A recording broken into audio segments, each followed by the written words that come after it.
Vida de los Santos de Alban Butler, 21 de agosto, Santa Juana Francisca Freymiot de Chantal, viuda, cofundadora de la Congregación de la Visitación. El padre de Santa Juana de Chantal era Benigno Freymiot, presidente del Parlamento de Borgoña. El señor Freymiot había quedado viudo cuando sus hijos eran todavía pequeños, pero no ahorró ningún esfuerzo para educarlos en la práctica de la virtud y prepararlos para la vida. Juana, que recibió en la confirmación el nombre de Francisca, fue sin duda la que mejor supo aprovechar esa magnífica educación. Cuando la joven tenía 20 años, su padre, que la amaba tiernamente, la concedió en matrimonio al barón de Chantal, Cristóbal de Rabutín. El barón tenía 27 años, era oficial del ejército francés y contaba con un largo historial de victoriosos duelos. Su madre descendía de la beata Umbelina, cuya fiesta se celebraba también el día de hoy. El matrimonio tuvo lugar en Dijon y Juana Francisca partió con su marido a Bourg-Villiers. Desde la muerte de su madre, el barón no había llevado una vida muy ordenada, de suerte que la servidumbre de su casa se había acostumbrado a cierta falta de disciplina. En consecuencia, el primer cuidado de la flamante baronesa fue establecer el orden en su casa. Los 3 primeros hijos del matrimonio murieron poco después de nacer, pero los jóvenes esposos tuvieron después un niño y 3 niñas que vivieron. Por otra parte, poseían cuanto puede constituir la felicidad a los ojos del mundo y procuraban corresponder a tantas bendiciones del cielo. Cuando su marido se hallaba ausente, la baronesa se vestía en forma muy modesta, y si alguien le preguntase por qué, ella respondía: «Los ojos de aquel a quien quiero agradar están a 100 leguas de aquí». Las palabras que San Francisco de Sales dijo más tarde sobre Santa Juana Francisca podían aplicarse ya desde entonces. La señora de Chantal es la mujer fuerte que Salomón no podía encontrar en Jerusalén. Pero la felicidad de la familia solo duró 9 años. En 1601 el barón de Chantal salió de cacería con su amigo el señor de Aulesay, quien accidentalmente le hirió en la parte superior del muslo. El barón sobrevivió 9 días, durante los cuales sufrió un verdadero martirio a manos de un cirujano muy torpe y recibió los últimos sacramentos con ejemplar resignación. La baronesa había vivido exclusivamente para su esposo, de modo que el lector puede suponer fácilmente su dolor al verse viuda a los 28 años. Durante 4 meses estuvo sumida en el más profundo dolor, hasta que una carta de su padre le recordó sus obligaciones para con sus hijos. Para demostrar que había perdonado de corazón al señor de Aulesay, la baronesa le prestó cuantos servicios pudo y fue madrina de uno de sus hijos. Por otra parte, redobló sus limosnas a los pobres y consagró su tiempo a la educación e instrucción de sus hijos.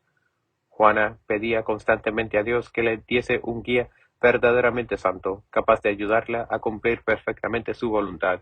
Una vez, mientras repetía esta oración, vio súbitamente a un hombre cuyas facciones y modo de vestir reconocería más tarde, al entrar en Dijon, a San Francisco de Sales. En otra ocasión se vio a sí misma en un bosquecillo tratando en vano de encontrar una iglesia. Por aquel medio Dios le dio a entender que el amor divino tenía que consumir la imperfección del amor propio que había en su corazón, y que se vería obligada a enfrentarse con numerosas dificultades. La futura santa fue a pasar el año de luto en Dijon, en casa de su padre. Más tarde se trasladó con sus hijos a Montlejon, cerca de Autun, donde habitaba su suegro, que tenía ya 75 años. Desde entonces cambió su hermosa y querida casa de Bourbouville por un viejo castillo. A pesar de que su suegro era un anciano vanidoso, orgulloso y extravagante, dominado por una ama de llaves insolente y de mala reputación, la noble dama no pronunció jamás una sola palabra de queja y se esforzó por mostrarse alegre y amable. En 1604, San Francisco de Sales fue a predicar la Cuaresma a Dijon, y Juana se trasladó ahí con su suegro para oír al famoso predicador. Al punto reconoció en él al hombre que había vislumbrado en su visión, y comprendió que era el director espiritual que tanto había pedido a Dios. San Francisco cenaba frecuentemente en casa del padre de Juana Francisca, y ahí se ganó poco a poco la confianza de ésta. Ella deseaba abrirle su corazón, pero la retenía un voto que había hecho por consejo de un director espiritual indiscreto, de no abrir su conciencia a ningún otro sacerdote. Pero no por ello dejó de sacar gran provecho de la presencia del santo obispo, quien a su vez se sintió profundamente impresionado por la piedad de Juana Francisca. En cierta ocasión en que se había vestido más elegantemente que de ordinario, San Francisco de Sales le dijo: ¿Pensáis casaros de nuevo? De ninguna manera, Excelencia, replicó ella. Entonces os aconsejo que no tentéis al diablo, le dijo el santo. Juana Francisca siguió el consejo. Después de vencer sus escrúpulos sobre su voto indiscreto, la santa consiguió que Francisco de Sales aceptara dirigirlas. Por consejo suyo, moderó un tanto sus devociones y ejercicios de piedad para poder cumplir con sus obligaciones mundanas en tanto que vivía con su padre o con su suegro. Lo hizo con tanto éxito que alguien dijo de ella: esta dama es capaz de orar todo el día sin molestar a nadie, de acuerdo con una estricta regla de vida, consagrada la mayor parte de su tiempo a sus hijos. Visitaba a los enfermos, pobres de los alrededores y pasaba en vela noches enteras junto a los agonizantes. La bondad y mansedumbre de su carácter mostraban hasta qué punto había secundado las exigencias de la gracia, porque en su naturaleza firme y fuerte había cierta dureza y rigidez, que sólo consiguió vencer del todo al cabo de largos años de oración, sufrimiento y paciente sumisión a la dirección espiritual. Tal fue la obra de San Francisco de Sales, a quien Juana Francisca iba a ver de cuando en cuando en Annecy y con quien sostenía una nutrida correspondencia. El santo la moderó mucho en materia de mortificaciones corporales, recordándole que San Carlos Borromeo, cuya libertad de espíritu tenía por base la verdadera caridad, no vacilaba en brindar con sus vecinos, y que San Ignacio de Loyola había comido tranquilamente carne los viernes por consejo de un médico, en tanto que un hombre de espíritu estrecho hubiese discutido esa orden cuando menos durante 3 días. San Francisco de Sales no permitía que su dirigida olvidase que estaba todavía en el mundo, que tenía un padre anciano y sobre todo que era madre. Con frecuencia le hablaba de la educación de sus hijos y moderaba su tendencia a ser demasiado estricta con ellos. En esta forma, los hijos de Juana Francisca se beneficiaron de la dirección de San Francisco de Sales tanto como su madre. Durante algún tiempo la señora de Chantal se sintió inclinada a la vida conventual por varios motivos, entre los que se contaba la presencia de las carmelitas en Dijon. San Francisco de Sales, después de algún tiempo de consultar el asunto con Dios, le habló en 1607 de su proyecto de fundar la nueva Congregación de la Visitación. Santa Juana acogió gozosamente el proyecto, pero la edad de su padre, sus propias obligaciones de familia y la situación de los asuntos de su casa constituían por el momento obstáculos que la hacían sufrir. Juana Francisca respondió a su director que la educación de sus hijos exigía su presencia en el mundo, pero el santo le respondió que sus hijos ya no eran niños y que desde el claustro podría velar por ellos tal vez con más fruto, sobre todo si tomaba en cuenta que los 2 mayores estaban ya en edad de entrar en el mundo. En esa forma lógica y serena resolvió San Francisco de Sales todas las dificultades de la señora de Chantal. Antes de abandonar el mundo, Juana Francisca casó a su hija mayor con el barón de Torrens, hermano de San Francisco de Sales, y se llevó consigo al convento a sus 2 hijas menores. La primera murió al poco tiempo y la segunda se casó más tarde con el señor de Toulonjon. Celso Benigno, el hijo mayor, quedó al cuidado de su abuelo y de varios tutores. Después de despedirse de sus amistades, Juana fue a decir adiós a Celso Benigno. El joven, que había tratado en vano de apartarla de su resolución, se tendió por tierra ante el dintel de la puerta de la habitación para cerrarle la salida, pero la santa no se dejó vencer por la tentación de escoger la solución más fácil y pasó sobre el cuerpo de su hijo. Frente a la casa le esperaba su anciano padre. Juana Francisca se postró de rodillas y llorando le pidió su bendición. El anciano le impuso las manos y le dijo: no puedo reprocharte lo que haces. Ve con mi bendición. Te ofrezco a Dios como Abraham le ofreció a Isaac, a quien amaba tanto como yo a ti. Ve a donde Dios te llama y sé feliz en su casa. Ruega por mí. La santa inauguró el nuevo convento el domingo de la Santísima Trinidad de 1610, en una casa que San Francisco de Sales le había proporcionado a orillas del lago Annecy. Las primeras compañeras de Juana Francisca fueron María Fardet, Carlota de Brechard y una sirvienta llamada Ana Coste. Pronto ingresaron en el convento otras 10 religiosas.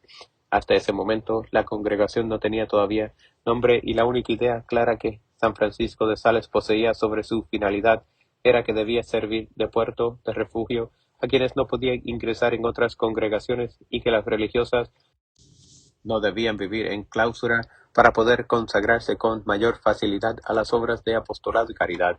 Naturalmente, La idea provocó fuerte oposición por parte de los espíritus estrechos e incapaces de aceptar algo nuevo. San Francisco de Sales acabó por modificar sus planes y aceptar la clausura para sus religiosas. A las reglas de San Agustín añadió unas constituciones admirables por su sabiduría y moderación, no demasiado duras para las débiles y no demasiado suaves para las fuertes. Lo único que se negó a cambiar fue el nombre de Congregación de la Visitación de Nuestra Señora, y Santa Juana Francisca le exhortó a no hacerse concesiones en ese punto. El santo quería que la humildad y la mansedumbre fuesen la base de la observancia, pero en la práctica, decía a sus religiosas, la humildad es la fuente de todas las virtudes, no pongáis límites a la humildad, y haced de ella el principio de todas vuestras acciones. Para bien de Santa Juana y de las hermanas más experimentadas, el santo obispo escribió el Tratado del Amor de Dios. Santa Juana progresó tanto en la virtud bajo la dirección de San Francisco de Sales, que éste le permitió que hiciese el voto de que en todas las ocasiones realizaría lo que juzgase más perfecto a los ojos de Dios. Inútil decir que la santa gobernó prudentemente su comunidad, inspirándose en el espíritu de su director. La madre de Chantal tuvo que salir frecuentemente de Annecy, tanto para fundar nuevos conventos como para cumplir con sus obligaciones de familia. Un año después de la toma de hábitos, se vio obligada a pasar 3 meses en Dijon con motivo de la muerte de su padre para poner en orden sus asuntos. Sus parientes aprovecharon la ocasión para intentar hacerla volver al mundo. Una mujer imaginativa exclamó al verla: ¿Cómo podéis sepultaros en 2 metros de tela basta? Deberáis hacer pedazos ese velo. San Francisco de Sales le escribió entonces las palabras decisivas: si os hubieseis casado de nuevo con algún señor de Gascuña o de Bretaña, habríais tenido que abandonar a vuestra familia y nadie habría puesto en ese caso la mejor objeción. Después de la fundación de los conventos de Lyon, Moulins, Grenoble y Bourges, San Francisco de Sales, que estaba entonces en París, mandó llamar a la madre de Chantal para que fundase un convento en dicha ciudad. A pesar de las intrigas y la oposición, Santa Juana Francisca consiguió fundarlo en 1619. Dios la sostuvo, le dio valor y la santa se ganó la admiración de sus más acervos opositores con su paciencia y mansedumbre. Ella misma gobernó durante 3 años el convento de París bajo la dirección de San Vicente de Paul, y ahí conoció a Angélica Arnauld, la abadesa de Port-Royal, quien no consiguió permiso de renunciar a su cargo e ingresar en la Congregación de la Visitación. En 1622 murió San Francisco de Sales y su muerte constituyó un rudo golpe para la madre de Chantal, pero su conformidad con la voluntad divina le ayudó a soportarlo con invencible paciencia. El santo fue sepultado en el convento de la Visitación de Annecy. En 1627 murió Celso Benigno en la isla de Ré durante las batallas contra los ingleses y los hugonotes. El hijo de la santa, que no tenía sino 31 años, dejaba a su esposa viuda y con una hijita de 1 año, la que con el tiempo sería la célebre Madame de Sévigné. Santa Juana Francisca recibió la noticia con heroica fortaleza y ofreció su corazón a Dios diciendo: destruye, corta y quema cuanto se oponga a tu santa voluntad. El año siguiente se desató una terrible peste que asoló Francia, Saboya y el Piamonte y diezmó varios conventos de la Visitación. Cuando la peste llegó a Annecy, la santa se negó a abandonar la ciudad, puso a la disposición del pueblo todos los recursos de su convento y expolió a las autoridades a tomar medidas más eficaces para asistir a los enfermos. En 1632 murieron la viuda de Celso Benigno, Antonio de Tolujón, el yerno de la santa, a quien ésta quería mucho, y el padre Miguel Fabré, quien había sido el confesor de San Francisco y era muy amigo de las visitandinas. A estas pruebas se añadieron la angustia, la oscuridad y la sequedad espiritual, que en ciertos momentos eran. Dios permite con frecuencia que las almas que le son más queridas atraviesen por largos periodos de bruma, oscuridad y angustia, pero a través de ellos las casi insoportables, como lo prueba algunas cartas de Santa Juana Francisca, lleva con mano segura a las fuentes de la felicidad y al centro de la luz. En los años de 1635 y 1636, la santa visitó todos los conventos de la Visitación, que eran ya 75, pues muchos de ellos no habían tenido aún el consuelo de conocerla. En 1641 fue a Francia para ver a Madame de Montmorency en una misión de caridad.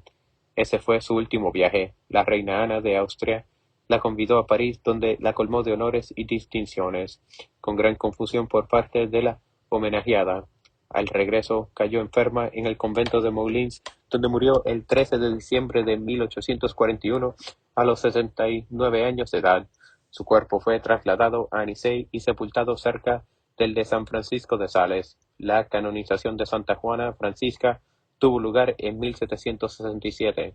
San Vicente de Paul dijo de ella: era una mujer de gran fe y sin embargo tuvo tentaciones contra la fe toda su vida. Aunque aparentemente había alcanzado la paz y tranquilidad de espíritu de las almas virtuosas, sufría terribles pruebas interiores de las que me habló varias veces. Se veía tan asediada de tentaciones abominables que tenía que apartar los ojos de sí misma para no contemplar ese espectáculo insoportable. La vista de su propia alma la horrorizaba como si se tratase de una imagen del infierno. Pero en medio de tan grandes sufrimientos jamás perdió la serenidad ni cejó en la plena fidelidad que Dios le exigía. Por ello, la considero como una de las más santas que me haya sido dado encontrar sobre la tierra.